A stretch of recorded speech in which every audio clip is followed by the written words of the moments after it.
Hi all. ഇന്ന് നമ്മുടെ നാട്ടിൽ ഹയർ സ്റ്റഡീസിനായിട്ട് എബ്രോഡ് കൺട്രീസ് ചൂസ് ചെയ്യാൻ ആഗ്രഹിക്കുന്ന ഒരുപാട് സ്റ്റുഡൻസ് ഉണ്ട്. എന്നാൽ അവരെല്ലാം നേരിടുന്ന ഏറ്റവും വലിയ ബുദ്ധിമുട്ട് എന്താണെന്ന് വെച്ചാൽ ഒരു റൈറ്റ് കോഴ്സ് ചൂസ് ചെയ്യുക എന്നുള്ളതാണ്. സോ നമുക്ക് എങ്ങനെ ഇതിനെ മറികടക്കാം, അതിനെക്കുറിച്ചാണ് നമ്മൾ ഇന്നിവിടെ സംസാരിക്കുന്നത്. സോ നമ്മൾ ഈ കോഴ്സിൻ്റെ കാര്യത്തിലോട്ട് വരുന്ന സമയത്ത് നമ്മൾ ശ്രദ്ധിക്കേണ്ടതായിട്ടുള്ള 2 കാര്യങ്ങളാണുള്ളത്. ഒന്നാമത്തേത് നമ്മുടെ ബാക്ക്ഗ്രൗണ്ട് എന്താണെന്നുള്ളതാണ്. അതായത് നമ്മളിപ്പോൾ കറൻ്റ്ലി എന്താണ് പഠിച്ചു കഴിഞ്ഞിട്ടുള്ളത്, റീസെൻ്റായിട്ട് നമ്മൾ എന്താണ് പാസ് ഔട്ട് ആയിട്ടുള്ളത് എന്നുള്ളതാണ് ഏറ്റവും ഇമ്പോർട്ടൻ്റ് ആയിട്ടുള്ള ഫാക്ടർ. കാരണം അത് ബേസ് ചെയ്തിട്ട് വേണം നമ്മൾ കോഴ്സ് ചൂസ് ചെയ്യാനായിട്ട്.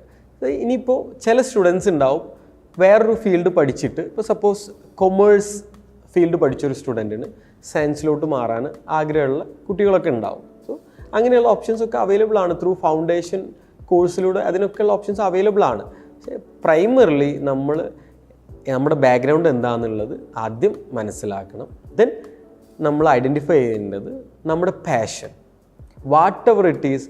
ഇന്ന് മാർക്കറ്റിൽ എന്ത് സംഭവിക്കുന്നു, അല്ലെങ്കിൽ മോസ്റ്റ് ഡിമാൻഡഡ് ആയിട്ടുള്ള ഏരിയ ഏതാണ്, അതൊക്കെ ഒരു ഭാഗത്തുണ്ടാവും. ബട്ട് അതിനേക്കാളൊക്കെ ഉപരി നമ്മൾ ഫോക്കസ് ചെയ്യേണ്ടത് നമ്മൾ എന്താവണം എന്നുള്ളതാണ്. കാര്യം നമുക്ക് ഉപദേശങ്ങൾ തരാനും സജഷൻസ് തരാനൊക്കെ ഒരുപാട് ആളുകളുണ്ടാവും. ഒരു ലോങ് ടേമിലോട്ട് നോക്കുന്ന സമയത്ത് നമുക്ക് പൈസ എന്നുള്ളൊരു കാര്യം, അല്ലെങ്കിൽ മണി എന്നുള്ള കാര്യം മാത്രമല്ല മാറ്റർ. നമ്മൾ ചെയ്യുന്ന കാര്യത്തിൽ നമ്മൾ എന്ത് ചെയ്യണം, ഹാപ്പി ആയിരിക്കണം. പൈസ ഏൺ ചെയ്യുന്നതോട് കൂടിയിട്ട് നമ്മൾ ഹാപ്പി ആയിരിക്കണം. അങ്ങനെ നമ്മൾ ആവണമെന്നുണ്ടെന്നുണ്ടെങ്കിൽ we have to do what we like, അല്ലെങ്കിൽ വാട്ട് വി ലവ്. നമ്മൾ എന്താണോ ഇഷ്ടപ്പെടുന്നത് ആ ഒരു ഫീൽഡിലുള്ള ജോബ് ചെയ്യാനായിട്ട് നമ്മൾ ശ്രമിക്കണം. എന്നാലാണ് നമുക്ക് ആഫ്റ്റർ ഓൾ ഒരു സക്സസ്ഫുൾ ലൈഫ് എന്നുള്ള ആ ഒരു അച്ചീവ്മെൻറ്റിലോട്ട് വരെ എത്താൻ കഴിയുള്ളൂ. So once you identified your passion, നമ്മൾ ആ പാഷനേറ്റ് ആയിട്ടുള്ള ഏരിയയിൽ ഏറ്റവും സ്യൂട്ടബിൾ ആയിട്ടുള്ള ഒരു കോഴ്സ് തിരഞ്ഞെടുക്കേണ്ടതായിട്ടുണ്ട്. നമുക്കിന്ന് മാർക്കറ്റിൽ thousands of varieties of courses available ആണ്. ഇതിൽ നിന്നും നമ്മൾ എങ്ങനെ ഏറ്റവും ബെസ്റ്റ് കോഴ്സ് ചൂസ് ചെയ്യും, അതാണ് നമ്മുടെ മുന്നിലുള്ള ഏറ്റവും വലിയൊരു ടാസ്ക് ഉണ്ടാവുക.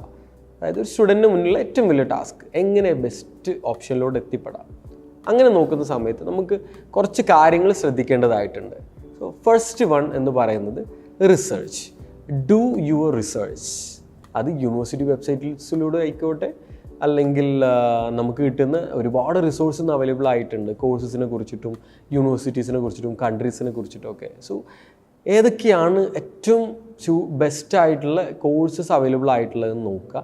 ദെൻ ഇപ്പോൾ ഫോർ എക്സാമ്പിൾ പറയുകയാണെന്നുണ്ടെങ്കിൽ MBA എന്നുള്ളൊരു കോഴ്സ് തന്നെ എടുക്കാം. MBA എന്നുള്ളൊരു കോഴ്സ് എടുക്കുന്ന സമയത്ത് അതിൽ തന്നെ വൈഡ് റേഞ്ച് ഓഫ് സ്പെഷ്യലൈസേഷൻസ് വരുന്നുണ്ട്. Like MBA marketing, MBA HRM, MBA finance, MBA fintech, ഇങ്ങനെയൊക്കെ കോഴ്സസ് വരുന്നുണ്ട്. അതുപോലെ തന്നെ മറ്റൊരു എക്സാമ്പിൾ നമുക്ക് എടുക്കുകയാണെങ്കിൽ സൈക്കോളജി.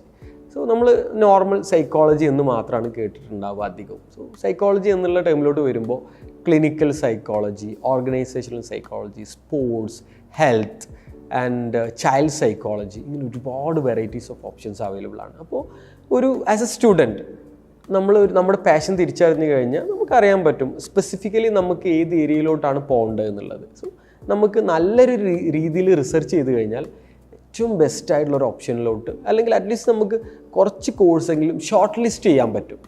എന്നിട്ട് അത് ഷോർട്ട് ലിസ്റ്റ് ചെയ്തതിന് ശേഷം നമ്മൾ ചെയ്യേണ്ടത് എന്താണെന്ന് വെച്ചാൽ നമ്മുടെ ഫിനാൻഷ്യൽ വയബിലിറ്റി നോക്കുക എന്നുള്ളതാണ്. അതായത് നമ്മൾ ഷോർട്ട് ലിസ്റ്റ് ചെയ്തിട്ടുള്ള ഓപ്ഷനിൽ എല്ലാം തന്നെ ചിലപ്പോൾ നമുക്ക് ഫിനാൻഷ്യലി അഫോർഡബിൾ ആയിട്ടുള്ള ഓപ്ഷൻസ് ആവണമെന്നില്ല.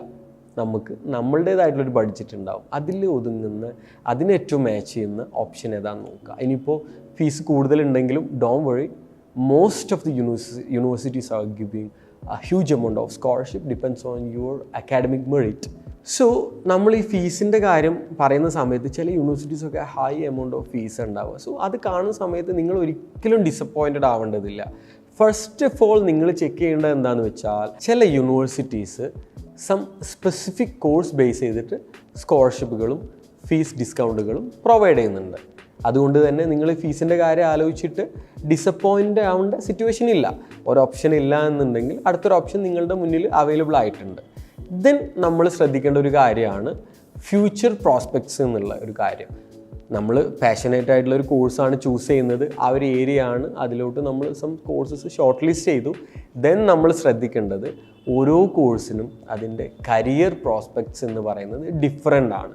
അപ്പോൾ നമുക്ക് ഏത് ഏരിയയിലോട്ടാണ് ജോബ് ചെയ്യേണ്ടത് എന്ന് നോക്കിയിട്ട് വേണം നമ്മൾ എന്ത് ചെയ്യേണ്ടത്, കോഴ്സ് ചൂസ് ചെയ്യേണ്ടത്. ഇപ്പോൾ MBA എടുക്കുന്ന ഒരാളാണെന്നുണ്ടെന്നുണ്ടെങ്കിൽ ആ ആൾക്ക് ഒരു ഹ്യൂമൻ റിസോഴ്സ് മാനേജറായിട്ടാണ് വർക്ക് ചെയ്യാൻ താല്പര്യം.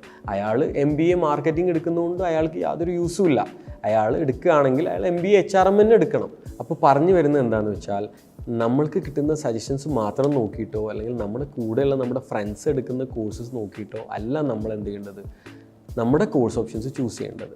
അതെപ്പോഴും നമ്മുടെ പാഷനേറ്റ് ആയിട്ടുള്ള ഏരിയയും നമ്മൾ ചൂസ് ചെയ്യാൻ പോകുന്ന കോഴ്സിൻ്റെ ഫ്യൂച്ചർ പ്രോസ്പെക്ട്സും മാച്ച് ചെയ്യുന്നുണ്ട് എന്നുള്ളത് ഉറപ്പ് വരുത്തേണ്ടത് നിർബന്ധമായിട്ടുള്ള കാര്യമാണ്. എന്നാൽ മാത്രമേ നമ്മൾ ഉദ്ദേശിച്ചിട്ടുള്ള രീതിയിലുള്ള ഒരു കരിയർ നമുക്ക് എന്ത് ചെയ്യാൻ പറ്റുള്ളൂ, അതിലൂടെ ബിൽഡ് ചെയ്യാൻ പറ്റുള്ളൂ. Then the final thing is the study destination. After all നമ്മൾ ഈ ഒരു കോഴ്സ് എവിടെ പഠിക്കണം എന്നുള്ളതും റിയലി ഇമ്പോർട്ടൻ്റ് ആയിട്ടുള്ളൊരു കാര്യമാണ്. കാരണം നമ്മുടെ മുന്നിൽ ഇന്ന് ഒരുപാട് കൺട്രീസ് അവൈലബിൾ ആയിട്ടുണ്ട്. ഇപ്പോൾ ഇംഗ്ലീഷ് സ്പീക്കിംഗ് കൺട്രീസ് ആയിക്കോട്ടെ, അല്ലെങ്കിൽ യൂറോപ്യൻ കൺട്രീസ് ആയിക്കോട്ടെ, ഏഷ്യൻ കൺട്രീസ് ആയിക്കോട്ടെ, ഡിഫറെൻറ്റ് വെറൈറ്റീസ് ഓഫ് ഓപ്ഷൻസ് ഇന്ന് നമുക്ക് അവൈലബിൾ ആയിട്ടുണ്ട്. അപ്പോൾ സ്റ്റഡി ഡെസ്റ്റിനേഷൻസ് നോക്കുന്ന സമയത്ത് നമുക്ക് ഒരുപാട് കാര്യങ്ങൾ അതിൽ ശ്രദ്ധിക്കേണ്ടതായിട്ടുണ്ട്. അത് ഡെഫിനറ്റ്ലി ഓരോ സ്റ്റുഡൻസിനും ഡിഫറെൻ്റ് ആയിട്ടുള്ള ഒരു കാര്യമാണ്. കാരണം എന്താണെന്ന് വെച്ചാൽ, അവിടെ നമ്മൾ മെയിനായിട്ട് നോക്കേണ്ടത് അവിടേക്ക് പോകാനുള്ള എക്സ്പെൻസ്, അവിടുത്തെ കൾച്ചറൽ ഡൈവേഴ്സിറ്റി, അവിടുത്തെ standard of living, cost of living, ഇങ്ങനെയുള്ള ഒരുപാട് കാര്യങ്ങൾ. And definitely part time job opportunities and നമ്മുടെ സ്റ്റഡീസിന് ശേഷമുള്ള എംപ്ലോയ്മെൻറ്റ് ഓപ്പർച്യൂണിറ്റീസ്, ഇങ്ങനെയൊക്കെയുള്ള കാര്യങ്ങൾ അതിൽ ശ്രദ്ധിക്കേണ്ടതായിട്ടുണ്ട്. ദെൻ ലാംഗ്വേജ് അതിൽ വലിയൊരു ഫാക്ടറാണ്. ഇപ്പോൾ ഇംഗ്ലീഷ് സ്പീക്കിംഗ് കൺട്രീസിലോട്ട് നമ്മൾ പോകുന്ന സമയത്ത് നമുക്കൊന്നും കൂടി ഈസിയാവും, സ്റ്റുഡൻസിന് ഒന്നും കൂടി ഈസിയാവും കമ്മ്യൂണിക്കേഷനും കാര്യങ്ങളൊക്കെ. അതല്ല, നോൺ ഇംഗ്ലീഷ് സ്പീക്കിംഗ് കൺട്രീസിലോട്ട് പോകുന്ന സമയത്ത് നമ്മൾ ആ ഒരു ബേസിക് ലെവലിലെങ്കിലും, ഇപ്പോൾ സപ്പോസ് നമ്മൾ ഫ്രാൻസിലോട്ടോ അല്ലെങ്കിൽ ജർമ്മനിയിലോട്ടോ പോകുന്ന സമയത്ത് ബേസിക് ആയിട്ടെങ്കിലും നമ്മൾ ജർമ്മനി അല്ലെങ്കിൽ ഫ്രഞ്ച് പഠിക്കുന്നത് എപ്പോഴും നല്ലതാവും. കാര്യം അവിടെ ചെന്നിട്ട് ബേസിക് ആയിട്ടുള്ള കാര്യങ്ങളെങ്കിലും കമ്മ്യൂണിക്കേറ്റ് ചെയ്യാനൊന്നും കൂടി ഈസിയാവും സ്റ്റുഡൻസിന്. അപ്പോൾ ഇത്രയൊക്കെയാണ് ഒരു കോഴ്സ് ചൂസ് ചെയ്യുന്ന സമയത്ത് നമ്മൾ എന്ത് ചെയ്യേണ്ടത്, ശ്രദ്ധിക്കേണ്ടത്. If you have any more confusions, please feel free to comment here. We will respond as soon as possible. Thank you.